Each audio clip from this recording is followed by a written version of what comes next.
Hello friends, ఎలా ఉన్నారు? Welcome to our channel. ఈరోజు మేము ముందుకు తీసుకురాబోతున్న పుస్తకం ద పారాబుల్ ఆఫ్ పైప్లైన్. ఈ పుస్తకాన్ని బూర్క్ హెడ్జెస్ అనే ఆయన రాశారు. ఈయన ఒక బెస్ట్ స్పీకర్, ఆథర్, అలాగే పెద్ద ఎంటర్ప్రెన్యూర్ కూడా. ఈ పుస్తకంలో పైప్లైన్ నిర్మాణాన్ని మనం డబ్బు సంపాదించే అనేక దారుల నిర్మాణంతో పోల్చి చెప్పడం జరిగింది. అంటే ఎలా మన జీవితంలో అనేక దారుల్లో నియమబద్ధంగా డబ్బు సంపాదించవచ్చో అనేక కథల ద్వారా రచయిత తెలియజేశారు.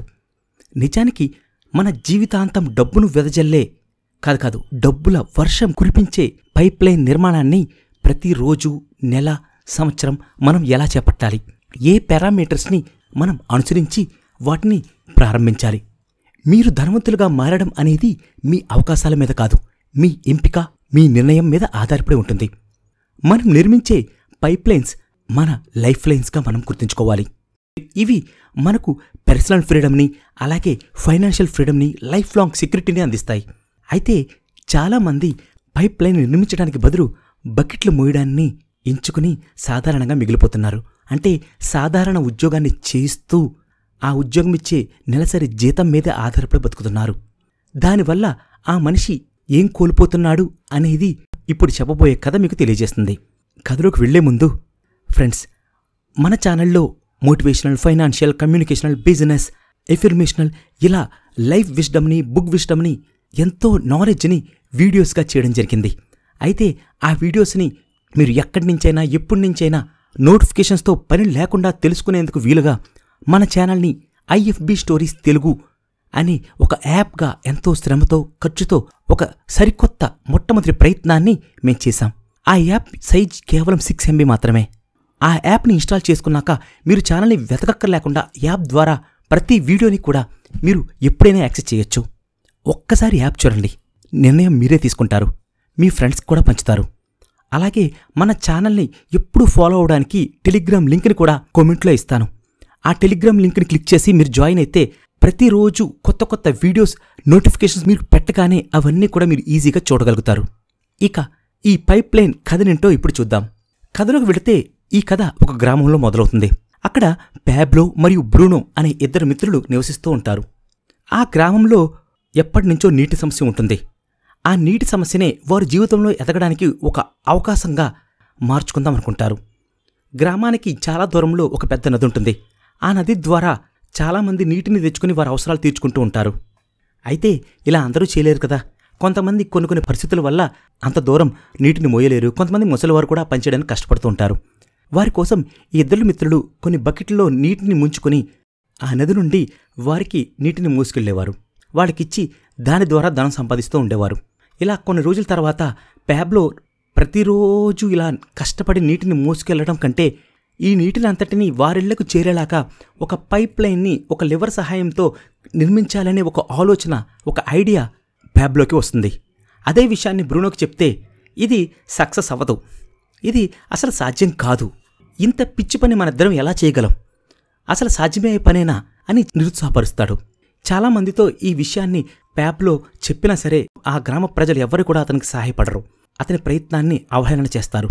కానీ ప్యాబ్లో మాత్రం తనకొచ్చిన ఆలోచనని కష్టం, పట్టుదలతో ప్రయత్నిస్తే సరికొత్తగా దానికి ఒక రూపాన్ని తేవచ్చు అని నమ్మకంతో ప్రయత్నిస్తాడు. చాలా రోజులు తన యొక్క బకెట్స్ మోసే పనిని పక్కన పెట్టి మరీ పైప్స్ని తెచ్చి నది నుంచి గ్రామానికి పైప్ లైన్ని నిర్మిస్తాడు. అయితే బ్రూనోకి ఇక్కడ చాలా డబ్బు వస్తుంది బకెట్లు మోయడం ద్వారా. దాంతో అతను చాలా సంతోషపడతాడు. ప్యాబ్లో పిచ్చివాడు అనుకుంటాడు. కానీ ప్యాబ్లో మాత్రం తన సమయాన్నంతా ఆ పైప్ లైన్ నిర్మాణంపైనే పెడుతూ ఉంటాడు. ఎప్పుడు తనకు తాను నా జీవిత కలలన్నీ కూడా ఈరోజు నేను చేసే త్యాగాల మీద నిర్మించబడతాయి అని చెప్పుకుంటూ సెల్ఫ్ మోటివేట్ చేసుకుంటూ ఉంటాడు. ఇటువంటి లక్ష్యాన్ని పూర్తి చేసే సంకల్పంతో కొంతకాలంలోనే పైప్ లైన్ నిర్మాణాన్ని పూర్తి చేస్తాడు. తర్వాత నుంచి అద్భుతంగా ఆ పైప్ లైన్ ద్వారా నది నుండి లివర్ ద్వారా ఎంతో మందికి నీటిని చాలా సులువుగా అందించగలుగుతాడు. ఇప్పుడు బ్రూనోకి తెలుస్తుంది తను ఎందుకు ప్యాబ్లోకి సహాయం చేయలేదా అని. చాలా కష్టపడుతూ ఉంటాడు బకెట్లు మోసుకుంటూ. ఇక్కడ చాలామందికి నీటిని చాలా సులువుగా అమ్మి ఎంతో ధనాన్ని సంపాదిస్తాడు మన ప్యాబ్లో. తరువాత ప్యాబ్లో బ్రూనోకి అలాగే చాలామంది యువకులకి పైప్ లైన్ నిర్మాణాన్ని తెలిపి వారి చేత నిర్మింప చేస్తాడనుకోండి. అయితే ఈ కథలోని సారాంశాన్ని మనం బాగా అధ్యయనం చేస్తే బ్రూనో లాగానే మనందరం ఈ బకెట్ క్యారీయింగ్ మెన్లా మిగిలిపోయే దృక్పథంతో జీవిస్తున్నాం. అటువంటి జీవన మార్గాలనే అనుసరిస్తున్నాం. అయితే ఇక్కడ బకెట్కి చిల్లుపడినా మోయలేకపోయినా నీరు ఎలా మనకు అందదో అలాగే అనారోగ్య సమస్యలు, బలహీనతలు, పరిస్థితులు మన సంపాదన మార్గాల్ని ఆపడానికి ప్రయత్నిస్తూ ఉంటాయో అలాగే మన జీవితంలో కూడా అదే జరుగుతూ ఉంటుంది. ఎలా అంటే ముందుగా దానికోసం బకెట్ క్యారీయింగ్ లా అనే కాన్సెప్ట్ని మీరు తెలుసుకోవాలి.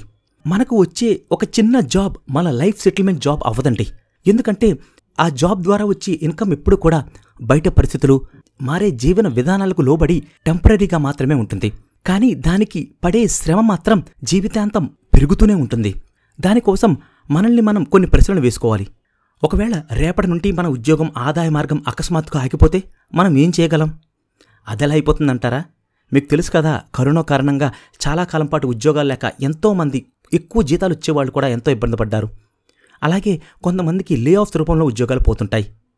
అనారోగ్య కారణంగా ఉద్యోగాన్ని వదిలేసి వస్తే, అలాగే మెడికల్ ఎమర్జెన్సీ కారణంగా కూడపెట్టుకున్న మొత్తం సేవింగ్స్ అన్నీ ఖర్చయిపోతే, నెల నెలా కట్టే EMIs, car loans, interest rates అన్నీ పెరిగిపోయి కష్టమైపోతే కట్టడం, ఒకవేళ కట్టలేకపోతే ఎన్ని నెలలు ఆ కష్టం దాటడానికి పడుతుంది?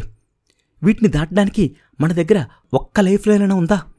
ఇక్కడ మనకు ఉద్యోగం ఒక్కటి వస్తే చాలు, అంతా సెటిల్ అయిపోతుంది అనే చిన్నప్పటి నుంచి స్కూల్, కాలేజ్, ఎడ్యుకేషన్ సిస్టమ్ అంతా కూడా మనల్ని ట్యూన్ చేయడంతోనే సొసైటీ సెట్ స్టాండర్డ్స్ని, అంటే 25 సంవత్సరాలకి కెరీర్లో సెటిల్ అవ్వడం, 27 సంవత్సరాలకి పెళ్లి చేసుకోవడం, 30 సంవత్సరాలకి పిల్లల్ని కండం, 35 సంవత్సరాలకి మొదటి ఇల్లును కొనుక్కోవడం, ఈ యొక్క చట్టంలోనే మనందరం కూడా ఇరుక్కుపోయి దానికోసమే ప్రయత్నిస్తూ డబ్బులు సంపాదించడానికి చూస్తుంటాం.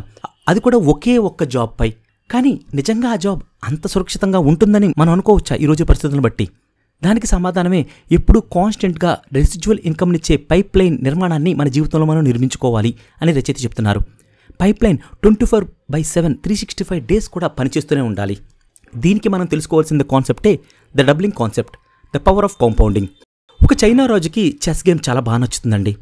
ఆ చెస్ రూపొందించిన వ్యక్తిని పిలిచి ఏ బహుమతి అయినా కోరుకో, నేను ఇచ్చేస్తాను అని చాలా గర్వంగా చెప్తాడు. దానికి ఆ వ్యక్తి ఏ బహుమతి అయినా ఇచ్చేస్తారా అని అడుగుతాడు. అవును ఇచ్చేస్తాను అంటాడు. అయితే నాకు పెద్ద పెద్ద బహుమతులు అక్కర్లేదు, ఒక్కొక్క ధాన్యం గింజ నుంచి లెక్కపెట్టి మీకు నచ్చిన చెస్ బోర్డ్ గళ్ళలని లెక్కించి ఒక్కొక్క ధాన్యం గింజని, చెస్ యొక్క మొదటి స్క్వేర్లో ఒక ధాన్యం గింజని, రెండో స్క్వేర్లో 2 ధాన్యం గింజల్ని, మూడో స్క్వేర్లో 4 ధాన్యం గింజల్ని, 4వ స్క్వేర్ గడిలో 8 ధాన్యం గింజల్ని ఇలా రెట్టింపు చేసుకుంటూ పొండి అని అంటాడు. చాలా సులువు, నువ్వు ధాన్యం గింజలు అడుగుతున్నావు, ఇది ఎంత ఈజీయో తెలుసా నాకు, వెంటనే నీకు ఇచ్చేస్తాను అంటాడు రాజు. అని వెంటనే ధాన్యం గింజల్ని స్క్వేర్ బాక్సుల్లో పెట్టి లెక్కగట్టడం మొదలు పెడతాడు. ఇలా అంటే రెండో రో యొక్క స్క్వేర్కి ధాన్యం గింజలు లెక్క కట్టుకుంటూ వచ్చేసరికి 1, 4, 8 ఇలాగా 32,768 ధాన్యం గింజలుగా మారతాయి. చెస్ యొక్క స్క్వేర్లో చివరి గడికి వచ్చేసరికి 18 మిలియన్ల ట్రిలియన్ల ధాన్యం అవుతుంది. రాజు ఎప్పటికీ ఆ ధాన్యాన్ని తనకి ఇవ్వలేడు. రాజ్యం మొత్తం కరువు కాటకాల పాలైపోతుంది అలా ఇస్తే. రాజు నిస్సహాయుడై అతని గర్వానికి క్షమాపణ చెప్పి అతనికి మంచి బహుమతిని అందజేస్తాడు. ఈ కథ మనకు సంవత్సరాల్లో మన డబ్బు, శ్రమ ఎలా సరైన విధానాల్లో, సరైన నైపుణ్యాల్లో ఇన్వెస్ట్ చేస్తే రెట్టింపై మనకు బలంగా తయారవుతుందో తెలియజేస్తుంది.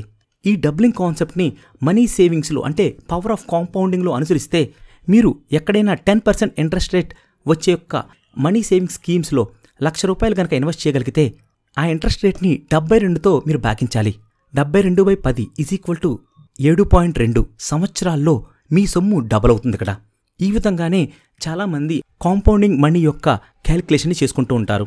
అంటే ఇక్కడ ఎక్కువ డబ్బుని మనం ఇన్వెస్ట్ చేసుకోవాలి, అసలు డబ్బునే కొద్ది కొద్దిగా మనం ఇన్వెస్ట్ చేసుకోవచ్చు తెలివిగా అనే 2 కాన్సెప్ట్స్ ఉన్నాయి. చాలామంది ఎందుకు ఇన్వెస్ట్ చేయడం అని తనకు వచ్చిన జీతాన్ని అంతటినీ కూడా అవజేసేస్తూ ఉంటారు. తెలియక తప్పుడు స్కీమ్స్లో ఇన్వెస్ట్ చేస్తూ ఉంటారు. ఇక్కడ డబ్బును ఇన్వెస్ట్ చేయడం అంటే చాలామందికి బద్ధకం. ఎందుకంటే ఈ రోజున ఎంజాయ్ చేయొచ్చు కదా, ఎందుకు ఇన్వెస్ట్ చేయాలనుకుంటారు. ఇక్కడ మొత్తం మనకు వచ్చే ఆదాయాన్ని మొత్తం ఇన్వెస్ట్ చేయమంటం లేదు. ఆదాయంలో కొంత భాగాన్ని కొంతగా అయినా, అయితే లీగల్ అథెంటిక్ స్కీమ్స్లో ఇన్వెస్ట్ చేస్తూ మీరు కొంతకాలం మీరు వేచి చూసినట్లయితే ఖచ్చితంగా ఆ డబ్బు మీకు ఆదాయాన్ని ఇస్తుంది. అయితే ఇక్కడ కేవలం డబ్బుని ఇన్వెస్ట్ చేయడంతో ఒక్కదాంతోనే మనం ఆపేయట్లేదు. ఇప్పుడు రెండవ కథను తెలుసుకోవాల్సిన సమయం ఆసన్నమైంది. స్టోరీ ఆఫ్ హార్డ్ వర్క్, చీమ మిడత కథ. ఈ కథ కష్టం యొక్క విలువను, ప్రయత్నం యొక్క గొప్పదనాన్ని మీకు తెలియజేస్తుంది. ఒక చీమ మిడత ఒక ఊళ్ళో నివసిస్తుంటాయి.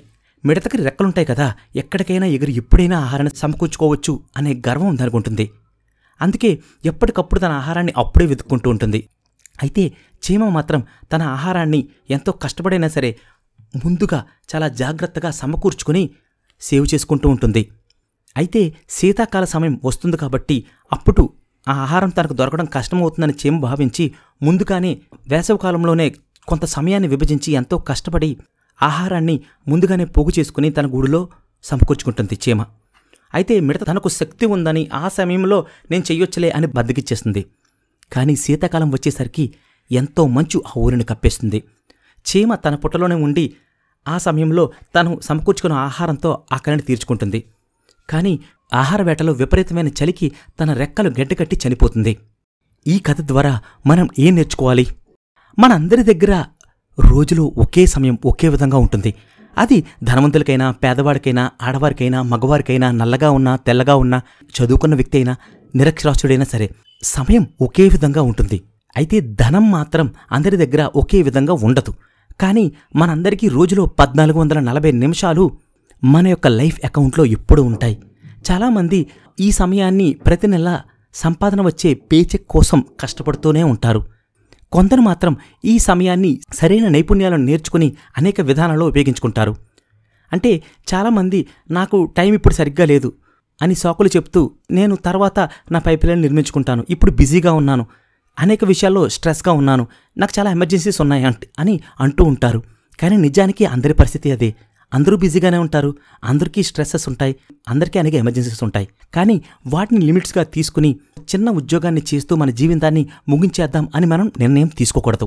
మన దగ్గర ఉన్న సమయాన్ని మన జీవితానికి ఉపయోగపడే పైప్లైన్ నిర్మాణానికి మనం విభజించేలా ప్లాన్ చేసుకోవాలి. ఎలా అంటారా? వారంలో కేవలం రోజులో 2 గంటల్ని, అంటే వారంలో 14 గంటల్ని మీరు ప్రొడక్టివ్ కళల్లో, అంటే డబ్బును సంపాదించి పెట్టే ఉపయోగకరమైన కళల్లో ఇన్వెస్ట్ చేయండి. అది వీడియో ఎడిటింగ్ అయినా, యూట్యూబ్ ఛానల్ అయినా, బుక్ రాయడమైనా, ఇలా ప్లాన్ బిగా ఒక ప్రొడక్టివ్ నైపుణ్యాన్ని నేర్చుకోవడానికి ఉపయోగించండి. 50 వారాల్లో అది 700 గంటలు అవుతుంది. అది మీ అభివృద్ధికి పోను ఎంతో ఉపయోగపడుతుంది. గుర్తుంచుకోండి ఫ్రెండ్స్, మీరు గడిపిన నిన్న మీ ప్రస్తుతాన్ని నిర్మిస్తుంది. మీరు గడపబోయే ప్రస్తుత సమయం మీ రేపును నిర్ణయిస్తుంది. ఇక్కడ మనీని మాత్రమే ఇన్వెస్ట్ చేయడం కాదు, మీ యొక్క లైఫ్ లాంగ్ ఉపయోగపడే డబ్బును కురిపించే కళలను తెలుసుకోవడం ద్వారా, వాటిని నేర్చుకోవడం ద్వారా కష్టంగానే ఉంటుందండి. ఈజీగా నైపుణ్యాలు, కళలు మీరు నేర్చుకోలేరు.